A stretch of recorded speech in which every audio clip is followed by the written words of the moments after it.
चारि पदार्थ आम्भकु न देले इंद्रपद तुम होइब शेष अमान्य होइले आज्ञा मोर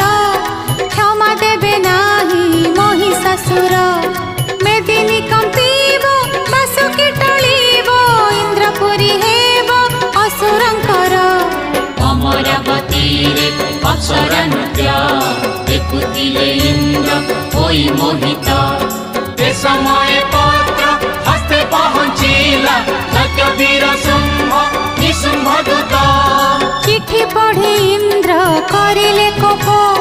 छार असुरंक एते बहप